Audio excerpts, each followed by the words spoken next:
বন্ধুরা, হঠাৎ করে এলাকার বন্ধু বান্ধবরা মিলে যে এক জায়গায় বসে কিছু খাওয়া দাওয়ার ব্যবস্থা করলে কেমন হয় বিষয়টা, তেমনই আজকে হঠাৎ করে আমরা এলাকার বন্ধু বান্ধবরা মিলে একটা খাওয়া দাওয়ার আয়োজন করি রাত্রের বেলায়।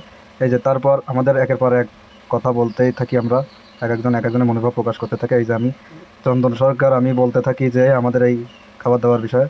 তারপরে হঠাৎ করে আমাদের সজল সরকার, আমাদের এলাকার ছেলে, আমরা বন্ধু বান্ধব সব এক জায়গায় বসে কিছু খাওয়া দাওয়ার, সজল তার মনের কিছু কথা বলতে থাকে যে এরকম আয়োজন মাঝে মধ্যে করতে হবে, করে যাব, এটাই বলতে থাকে আর কি। তারপর এক এক করে এই যে আমাদের নাজমুল শিকদার, ইরশাদ শিকদারের নাতনি, আমাদের এলাকার আমাদের প্রিয় বন্ধু, তারপর সরাসরি চলে আসলাম বুড়োর কাছে, বুড়ো কিছু বলবে না। এরপর পরে আমাদের কাকা সৌরভ মণ্ডল, সে কিছু বলতে চাইলো ক্যামেরায়। সে বলল যে এরকম ভবিষ্যতে আরও হবে, এর থেকে বড় করে। আসলে সময়ের অপেক্ষা, সময়ের স্বল্পতার কারণে আমরা ছোট করে করছি, যাই হোক সামনে পরবর্তীতে আরও বড় করে করব, এভাবেই বলে সে শেষ করে তার কথাটি। যাই হোক, তার বক্তব্যটি খুব সুন্দর ছিল। তারপর পল্লব, সে কিছু বলতে চায় না। তারপর পরে নেপাল, হ্যাঁ, সে আর কি খুবই রসিক মানুষ আমাদের ভিতর। যাই হোক, এইভাবে একের পর এক আমরা আমাদের মনের ভাব প্রকাশ করতে থাকি।